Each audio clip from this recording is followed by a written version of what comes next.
What? Where am I? Oh, right. Last night.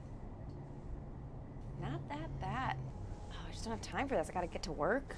You know what? I'm not gonna call this a walk of shame. I'm not even gonna call this a stride of pride. Nope. It is just another Thursday. Go, Gabby.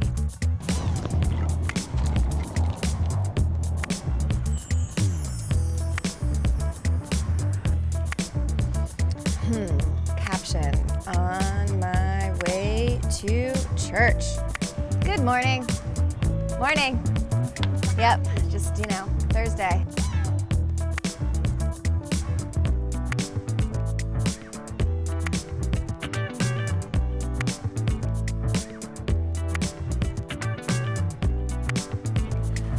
Hi.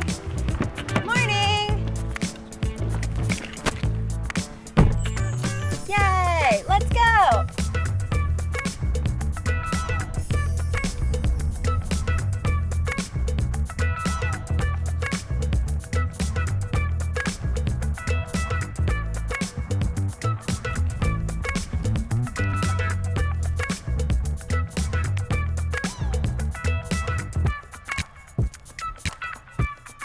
I have some really big theories on 9/11 that I'd really love to share with you. Mm-hmm. I think Obama's behind the whole thing. I know Bush was president then, but Obama, that guy. Open sesame.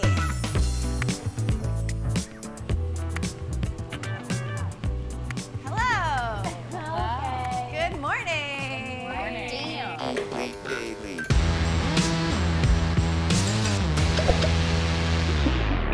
Sorry I'm late. Hi. Welcome to the Elite Daily Show. I'm Gabby. And I'm Rose. Gabby, did you wear that last night? I did, yeah. Woo, hello. Hey. I am so happy we have great guests here today. We have Corinne Fisher, Christina Hutchinson of the Guys We Fucked podcast.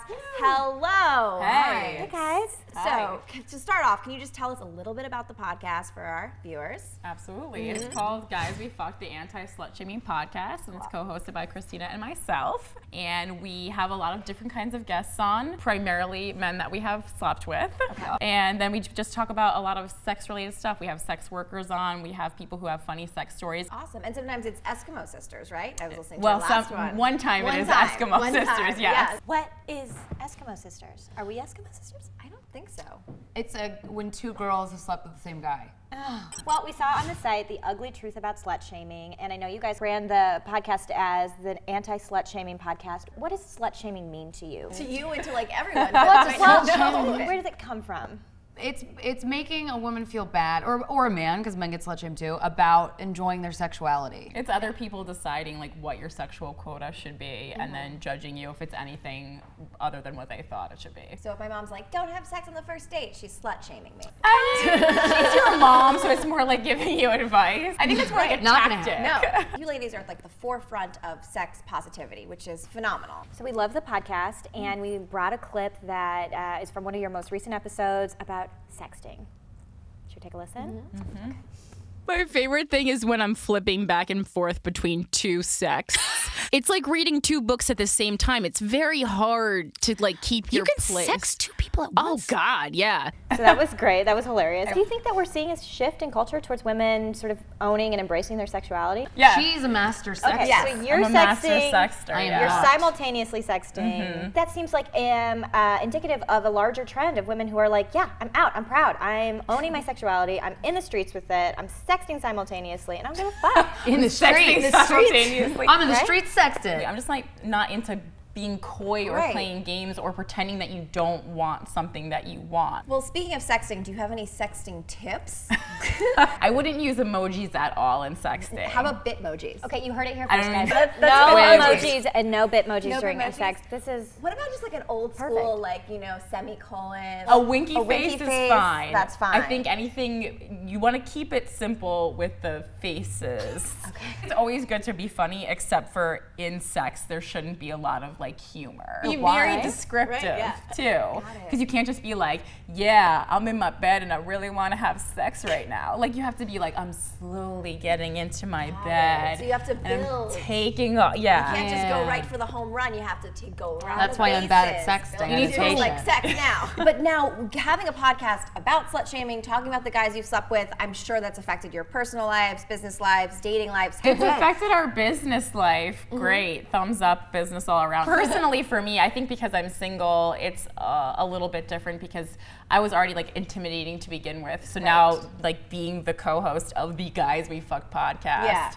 that's a little bit intimidating. And I mean, there is still slut shaming because if you talk about, 20 plus people that you've slept with, people are like, maybe that's not my first choice for a girlfriend or a wife material, but that's fine. Wasn't in the market for that anyway. And Christina, you're in a relationship, right? I've been in a relationship for 4 years, so 2 years before we started doing the podcast. Oh, wow. We had a big fight at the beginning where he binge listened to the first 5 episodes and he texted me throughout the day. One of the texts was like, "You told everybody I like to get my butt licked?" I was like, "Well, you do. Who cares, right?" And it's improved our sex life a lot because by being really honest, it's kind of forced me to be honest with him because that's what we're telling everybody to do. And then we had our first 3-way recently. Oh, Really how'd it good. go? Good? Really good. Awesome. When you see an Eskimo sister, do you greet each other with an Eskimo kiss? Well, that's the thing. Should rub noses. I think Eskimo brothers feel like cool, like high five, but I feel like a lot of times Eskimo sisters are like, oh my God, like judgmental. Right. Yeah. But it's like you kind of L. share this funny or meaningful experience, so why not just embrace it? Absolutely. That feels like sort of a nefarious,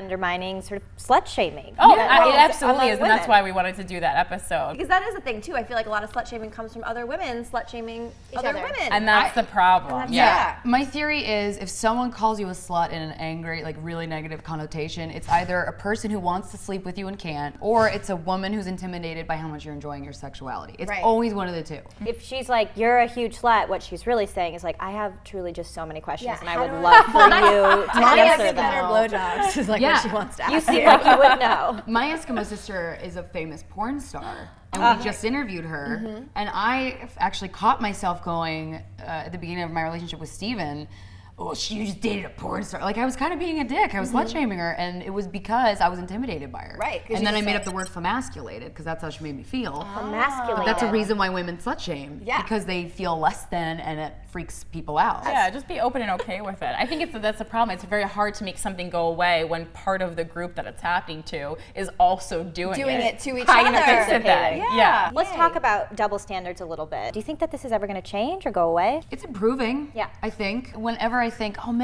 there's so many men that are so enlightened and forward thinking and communicative, and then you meet somebody who's just like, I won't sleep with her, she's a fucking slut. And you're like, oh, come on. So we it's, don't do that to guys for the most part. I don't. No. Like, actually, I prefer a guy to have more partners because he knows what he's doing. Yeah, then if you see like a guy who's had a lot of girlfriends, you're just like, oh, this guy must be amazing. Yeah. Right, I want to get in right. on this. And when we interviewed the porn star ex, I actually thanked her because I was like, my boyfriend's really good in bed, and I know he learned some stuff from you because you have sex professionally. And I was like, thank you so much. And that's what happens in relationships. You end up kind of like teaching each other about how to be in the bedroom and like life and everything. There's always So- takeaways. Yeah. And We should thank our boyfriends' high school girlfriends. Absolutely. Are you Yeah. kidding me? No jackhammer finger for. No. Well, speaking of sex, I also know you guys really think sexual compatibility is very key. What do you have to say to people who say you have to wait X amount of dates to have sex? Number one, each person is an individual. I would have sex on a first date with one person, and with another person, I would be like third date. Right. We just make up these rules for ourselves and then follow them, but there's no But why are you doing basis it? Yeah. for it. But in my experience of having sex early in a relationship, a lot of times guys will label you then as like, oh, she's not girlfriend material. Right. Sometimes forward-thinking men Won't. won't. Guys who are really kind of know what's up and are intelligent and can handle a woman being sexual, I think, don't have a problem. It's the guys who are a little slut-shamey. Well, Corinne and Christina, thank you guys so much for joining us. Thank you. And so where can we find you? The podcast lives on SoundCloud. You can also find it on iTunes. And we're at facebook.com/sorryboutlastnight. Great. Thanks so much, guys. Thanks so much. Thank you.